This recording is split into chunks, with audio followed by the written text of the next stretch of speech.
Video saya di sini akan menjelaskan sedikit tentang geografi. Geografi yaitu seperti yang dijelaskan kemarin, yaitu ilmu tentang tanah dan di dalamnya. Dan di sini saya menjelaskan tentang bab 3 yang mencakup peta penginderaan jauh dan sistem informasi geografi atau SIG.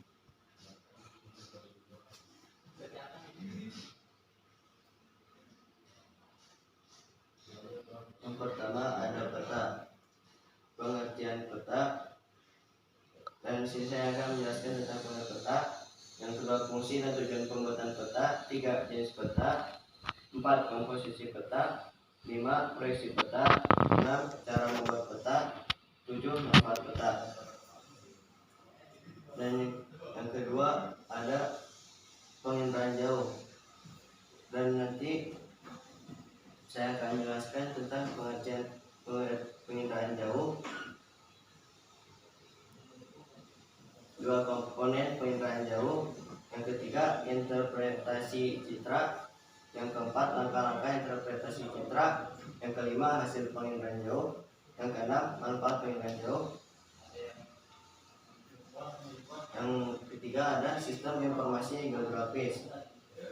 Nanti pengertian sistem informasi geografis, subsistem sistem informasi geografis, komponen sistem informasi geografis, tahapan kerja sistem informasi geografis, dan terakhir ada manfaat sistem informasi geografis atau disebut dengan SIG. Dan istilah peta diambil dari bahasa Inggris yaitu map, dan berasal dari bahasa Yunani mappa, yang berarti taplak atau kain penutup meja. Secara umum, peta diartikan sebagai gambaran dari permukaan bumi yang digambar pada bidang datar dan diperkecil dengan skala tertentu, dilengkapi simbol sebagai penjelas. Jadi kalau kita melihat dari peta atau suatu peta itu, maka dunia ini terlihat seperti hamparan kalau dilihat dari jauh. Dan ada menurut beberapa ahli tentang peta. Yang pertama menurut Asia, yaitu International Cartographic Association. Dia mengungkapkan bahwa peta adalah suatu gambaran atau representasi unsur-unsur ketampakan abstrak yang dipilih dari permukaan bumi yang ada kaitannya dengan permukaan bumi atau benda-benda angkasa. Yang kedua ada menurut Erwin Rice.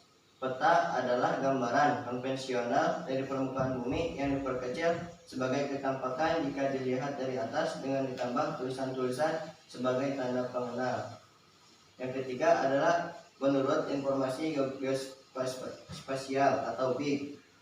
Dia mengungkapkan bahwa peta adalah wahana bagi penyimpanan dan penyajian data kondisi lingkungan serta sumber informasi bagi para perencana dan pengambil keputusan pada tahapan dan tingkatan pembangunan.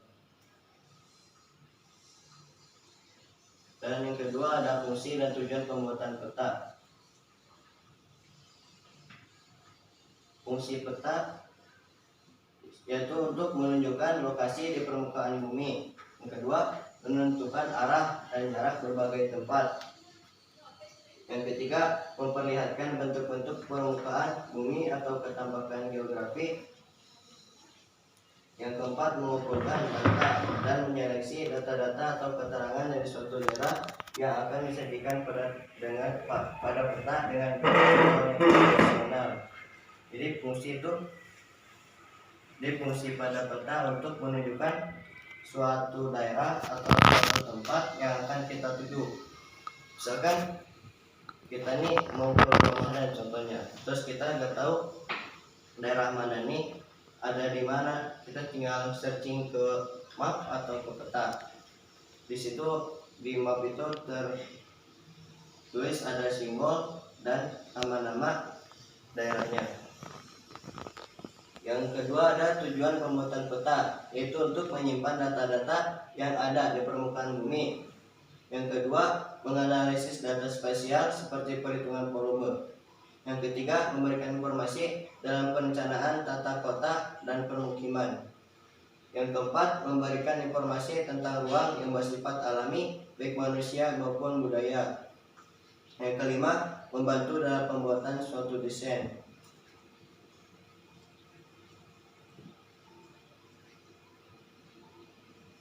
Yang ketiga, ada jenis peta. Jenis peta itu bukan hanya satu, tetapi ada berbagai jenis peta. Yang pertama berdasarkan skala, yaitu yang pertama ada peta kadaster, itu berukuran sangat besar, yang berskala 1:1000 sampai 1:5000. Yang kedua, peta skala besar berskala 1:5000 sampai 1:250.000. Yang ketiga, peta skala sedang berskala 1:250.000 sampai 1:500.000. Yang keempat, peta skala kecil berskala 1:500.000 sampai 1:1.000.000. Yang kelima, ada peta geografis, itu berskala lebih dari 1:1000, lebih 1.000.000, 1:1.000.000. Dan peta berdasarkan sumber datanya, yaitu peta induk, dan berdasarkan datanya yaitu ada peta induk dan juga peta turunan.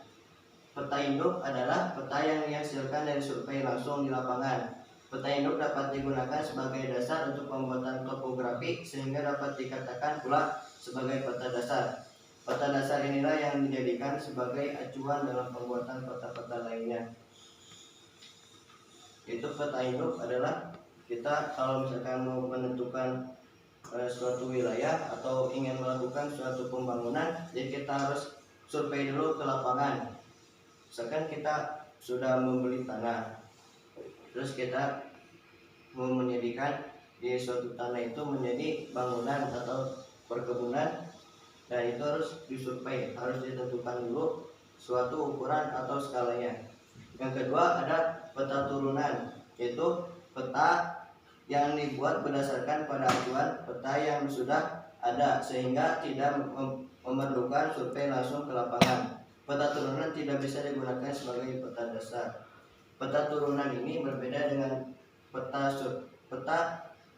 induk. Peta turunan yaitu peta yang kalau misalkan kita mau membangun di suatu wilayah, dan kita tidak mesti survei ke lapangan itu, karena sudah ada di suatu map yang sebelum-sebelumnya, yang sudah dibuat sebelum-sebelumnya. Dan peta turunan ini tidak bisa digunakan sebagai peta dasar karena sudah ada yang meneliti atau membuatnya sebelum kita.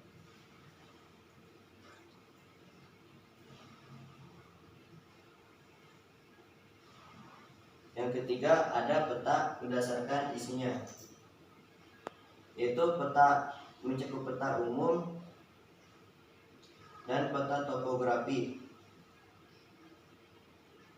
dan peta korografi. Yang ketiga, peta dunia. Peta umum yaitu peta yang memberikan gambaran yang bersifat umum pada suatu daerah tertentu. Dan peta umum ini terbagi lagi menjadi 3 macam. Yang pertama ada peta topografi, yang kedua peta korografi, yang ketiga peta dunia. Kalau peta topografi adalah peta umum berskala besar, dan peta korografi itu peta umum berskala sedang, dan peta dunia adalah peta umum berskala kecil. Dan kedua ada peta khusus atau peta tematik, adalah peta yang menggambarkan ketampakan yang bersifat khusus yang terdapat di daerah tertentu. Yang keempat ada komposisi peta. Yang pertama ada judul, kedua ada garis tepi atau border, yang ketiga ada garis lintang dan garis bujur, disebut juga garis astronomis. Yang keempat ada legenda, yang kelima orientasi, yang keenam sumber data dan tahun pembuatan, yang keenam inset, yang ketujuh skala peta. 8 simbol, 9 lettering, dan 10 penggunaan warna. Jadi di peta itu, di suatu peta pasti ada judul. Misalkan kita mau menentukan suatu arah dan kita harus tahu dulu apa itu daerahnya di mana dan gimana kedudukannya. Yang kedua ada garis tepi, biasanya digambarkan dengan terlihat dengan suatu jalan. Yang ketiga ada garis lintang dan garis bujur, disebut juga garis astronomis. Yang keempat legenda. Jadi semua ini harus ada di suatu peta. Kalau tidak ada salah satu di dalam ini, maka peta itu tidak akan berguna dan tidak akan ada manfaatnya.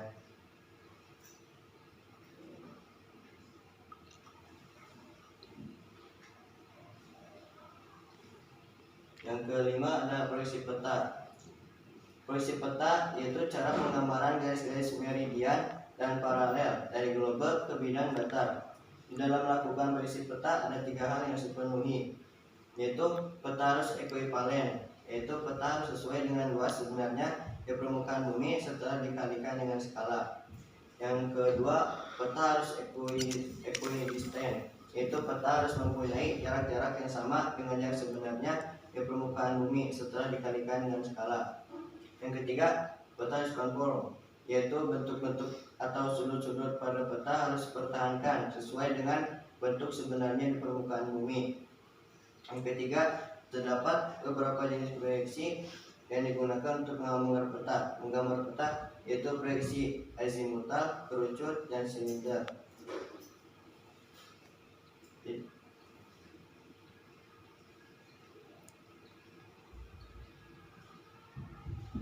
Tadi ada proyeksi azimutal, kerucut, dan silinder. Proyeksi azimutal atau proyeksi zenital itu memiliki bidang proyeksi berupa bidang datar.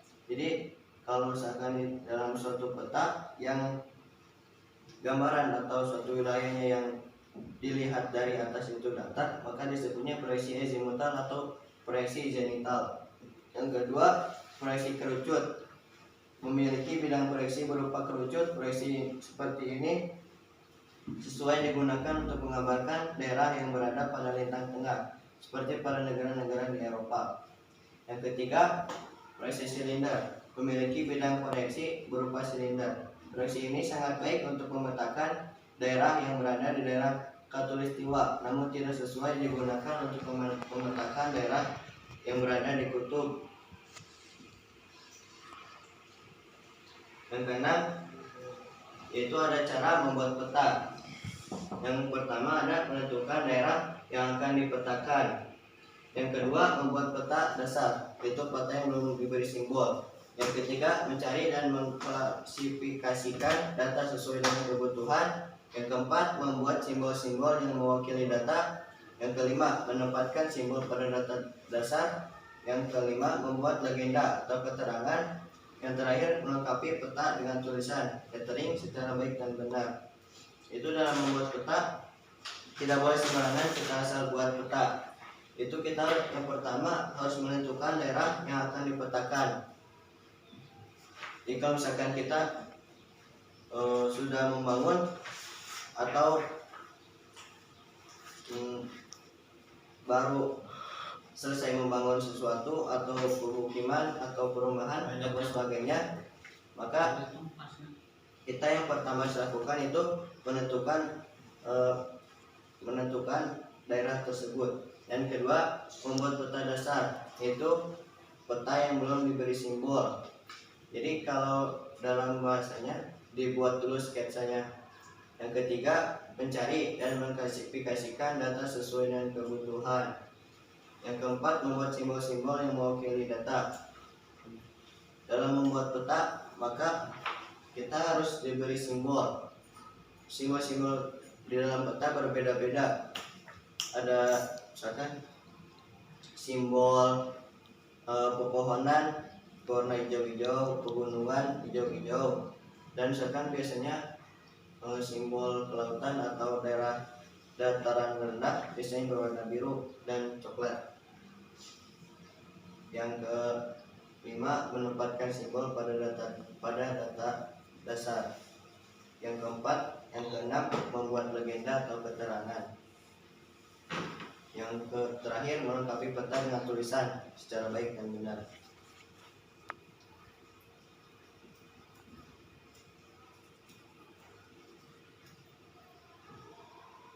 Yang ketujuh, ada manfaat peta. Setelah kita membuat peta, pasti ada manfaatnya. Yaitu pertama, mudah dalam mencari lokasi. Yang kedua, memperoleh informasi mengenai kondisi geografis.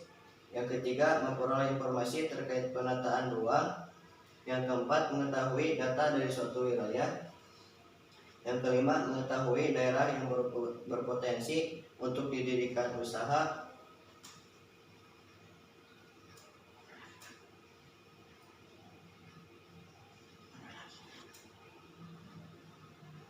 Ini masih banyak.